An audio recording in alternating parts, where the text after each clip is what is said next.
Thank you. First of all, good evening, everyone. My name is Matthew Curmi. I am a mechanical engineering student within the University of Malta. And as you can tell, I have quite a controversial opinion to share with you. But then again, I believe that through the science I'm about to present, I can put forward a solid and profitable business case that Gozo can use. Firstly, I would like to acknowledge that this technology is complex, it's foreign for us, and most of us are not familiar with it. And it's okay to be concerned about this technology. However, I believe that through the science and through the evidence, the prospect of having nuclear power, both in foreign countries, but also in small islands like Malta, is very much doable. Now I can go on about the safety, nuclear waste, and all of these aspects, and I can go on for hours. However, I'm reserving this time purely to make a business case, and you can discuss these themes later. So what you're looking at is the small modular reactor. Now, a small modular reactor, as the name implies, is small. And the idea here is to turn the industry of nuclear power, which is often dominated by cost overruns and massive expenses. And we're scaling it down in such a way that the reactor can be mass-produced and we can benefit from an economy of scale. So much so that there are hundreds of projects from different companies building such reactors, and the prices of these reactors, the cost, is compatible with most LNG power plants. The biggest advantage I see in this technology can be seen in this diagram.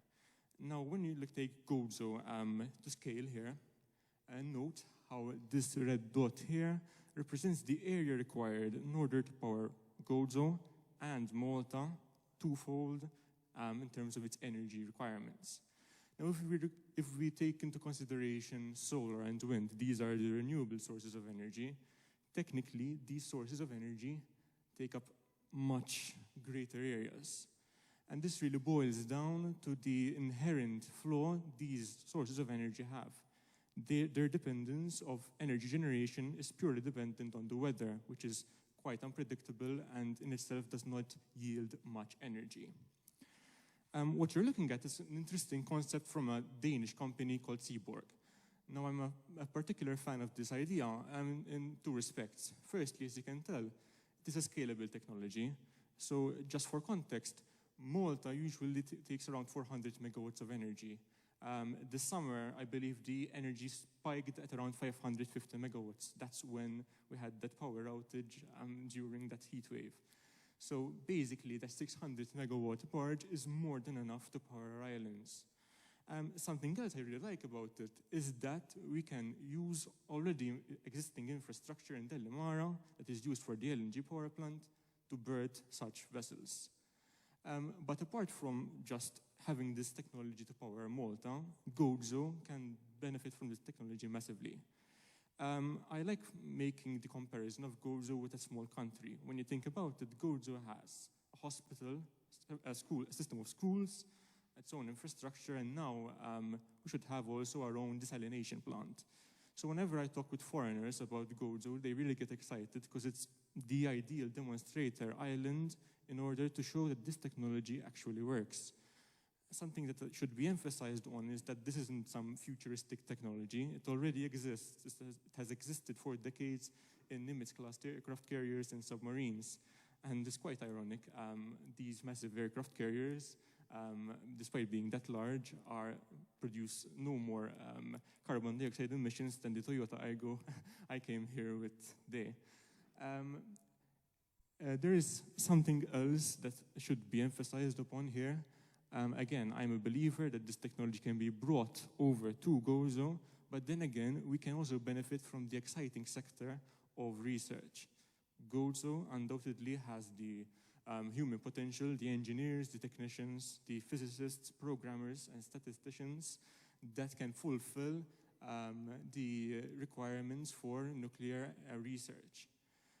It is an exciting, high-paying field that is sustainable in its own way, as we don't really need much prerequisites also. Personally, I work in the field of material degradation as a result of nuclear processes, And for the most part, the research is conducted through computer simulations. So in reality, you don't need that much infrastructural prerequisites. This is genuinely a low budget, a low initial capital cost requirement to get massive profit in the long term. As you may know, BBC this week showed one of these small modular reactors. I'm not sure if you're familiar with it. But basically, Rolls-Royce is investing in this technology. It's building its own, if I'm not mistaken, 400 megawatt unit. And you appreciate how there are established brands that are interested in this technology. Rolls-Royce is one of them, and General Electric is another. But there are also startups. Seaborg, I mentioned it earlier regarding the barges. But there is also NewScale in the United States and Orano. Recently, I've even heard Samsung showing great interest in this technology. There's also the funding requirement, and obviously, in order to kickstart this investment in research and making Gozo the ideal demonstrator island for this technology, we do require some initial funding. And the ERC can definitely help us in this respect. Currently, in the EU Parliament, there's also the EU Sustainable Finance Taxonomy, which is currently being debated upon. Unfortunately, such bill does not include nuclear power as of yet. However, due to the surges in prices of LNG, most countries such as France, Slovakia, and Czech Republic, and basically all the countries that use nuclear power are reconsidering their decision. Ultimately, this all boils down to investing in the best technology. Now, I know as a fact that technically using solar, wind, and these other traditional renewable sources of energy will pose massive difficulties in sourcing the raw materials, in producing these devices, and placing them in such a way that we actually make a profit from them. We need to remind ourselves that Malta is the most densely populated country in the EU. So we cannot invest in a technology that in itself is not energy dense. This is a case study from the United States of America, but again, these similar concepts apply here.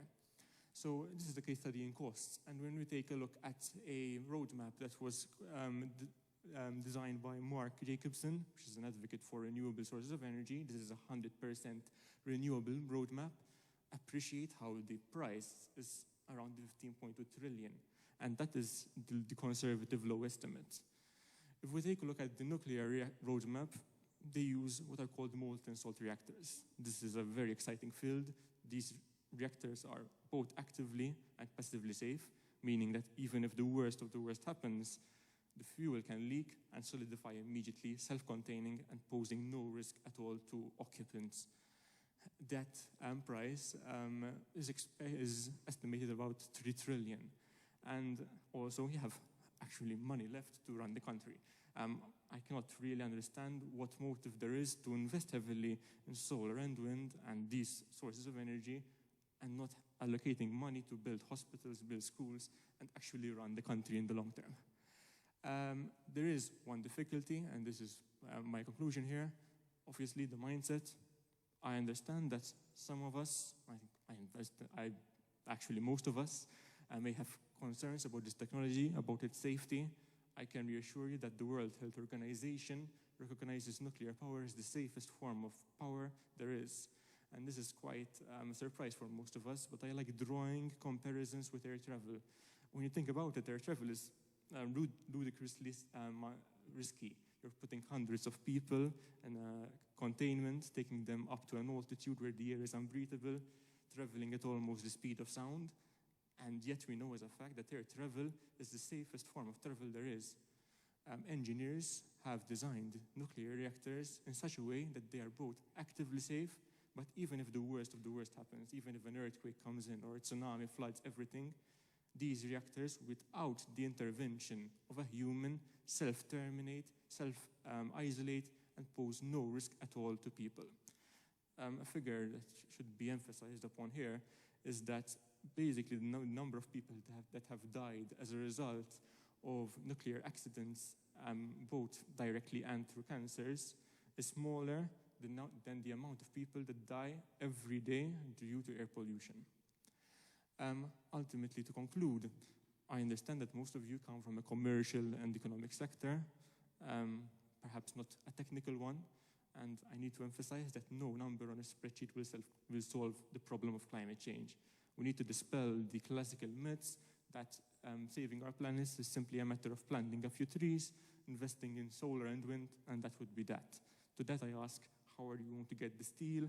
How are you going to get the silicon, aluminium, lithium, and all of these precious metals that ultimately have a cost and require carbon dioxide emissions to be emitted into the atmosphere in order to produce them? Nothing is free, and our planet is not free either. Thank you very much.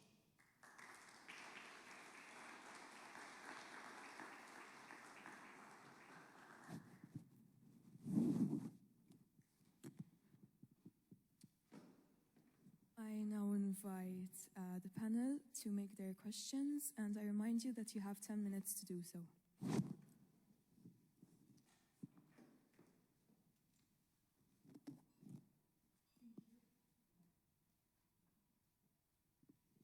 Okay.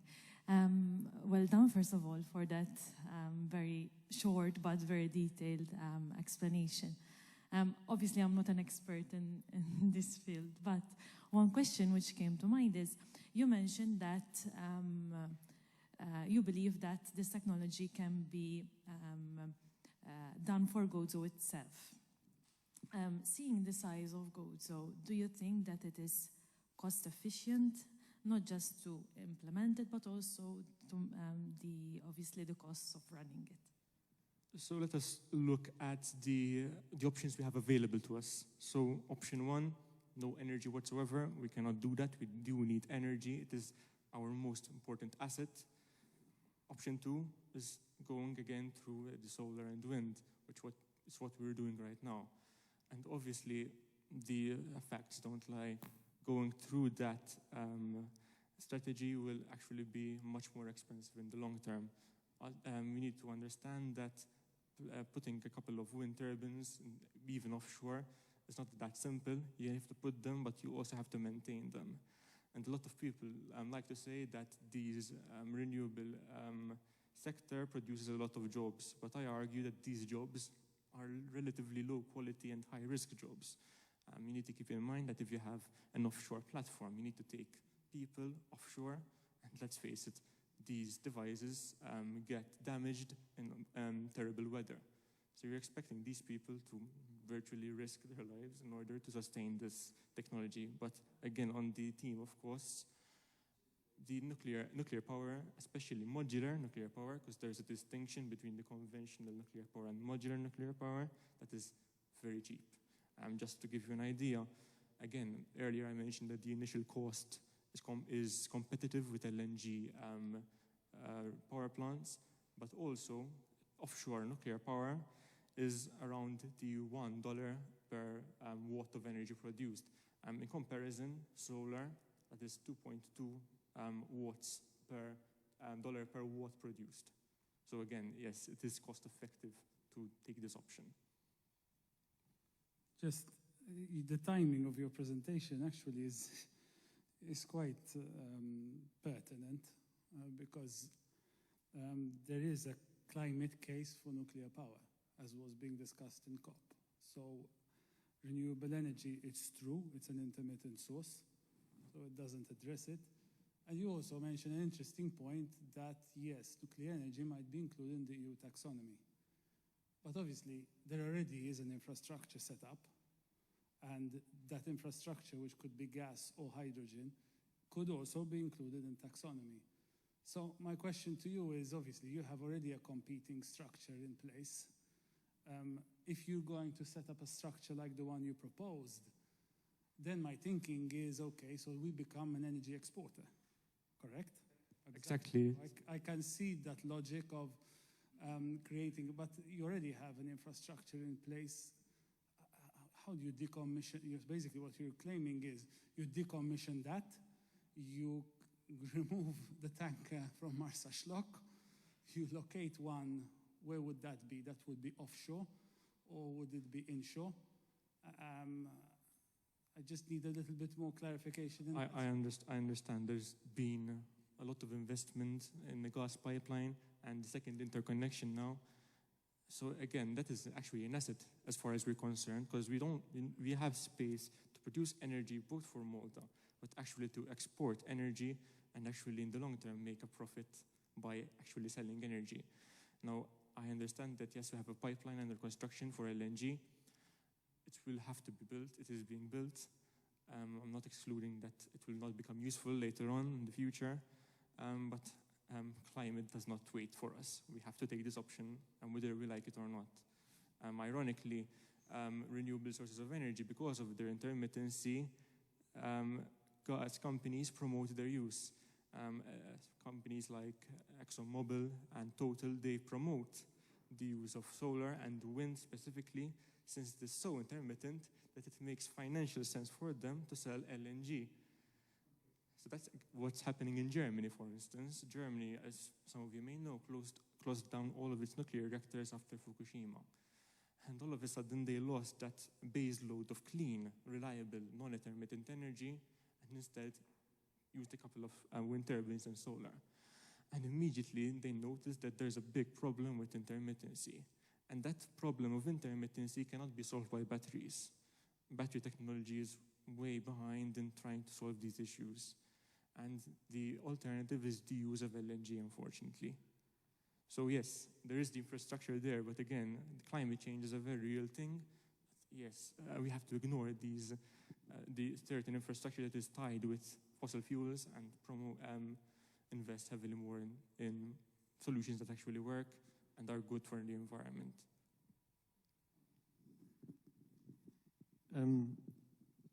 Thank you, Matthew, for your presentation. Well presented, concise, to the point, and knowledgeable. You give the sense of knowledge, of that you're confident enough in what you're saying, and well done for that. A question I have is, I want you to be self-critical of your idea. From what you've shared so far, you make it sound like this is the obvious choice, this is the go-to choice, and there's no alternative really. But I want you to think a bit about that and give us why wasn't this done, and what are the negative points on this? Environmentally, of course, I cannot really think of much negativities. There may be some concerns of maybe some marine life being threatened by the radiation, but again, this is very minimal. When you take a look for coal power plants, for instance, which is ironic in its own way, coal power plants produce much more radiation than nuclear power plants themselves because they have their own isolation. Yes, I can be self-critical of myself. While I'm promising this technology of offshore nuclear, it's still under construction, under development. Current goals are to have this technology realized by 2025, and there is real work going into it. However, that's why I'm proposing both a hybrid of research and investment. We do need the research in order to enable the investment. And yes, to be self-critical, yes, technology, even though it has existed in the past, right now it's still under development to meet our safety criteria. So I admire you for going for something so bold. Even when I was reading your proposal, I said, this is going to be, it's interesting that you went for something. And in fact, you concluded on it that there's one of the disadvantage or one of the limitations you noticed is the way we look at nuclear energy. And I'm sure if this would have to go through, the way the general public would react to it.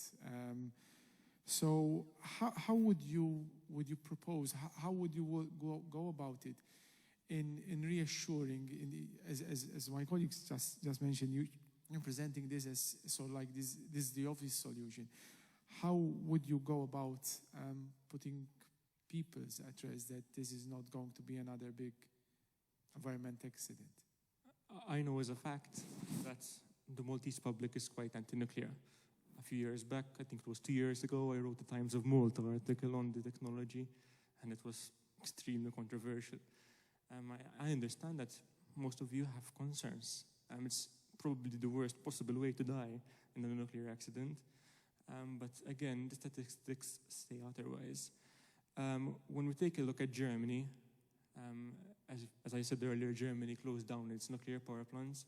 In Germany, now they produce twice as much carbon dioxide emissions as France, and they pay twice as much for their electricity prices as France. Now keep in mind, France gets 80% of its energy from nuclear power.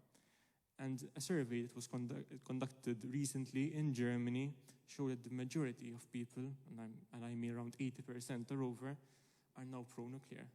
I became a nuclear activist in 2019, and through 2020 I saw the industry dying out a bit. But in this quarter, literally this month and the month before, there has been this bold and excitement about this technology. So the pitch I'm putting this evening cannot come at a better time. Yes, there are concerns, but the more time passes, now we're realizing that the conventional renewable sources of energy aren't getting us anywhere, unfortunately.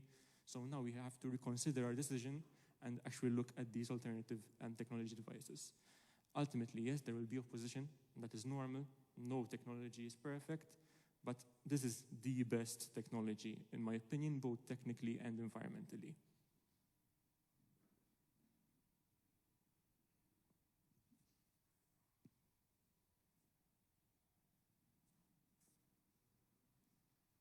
I think that's it.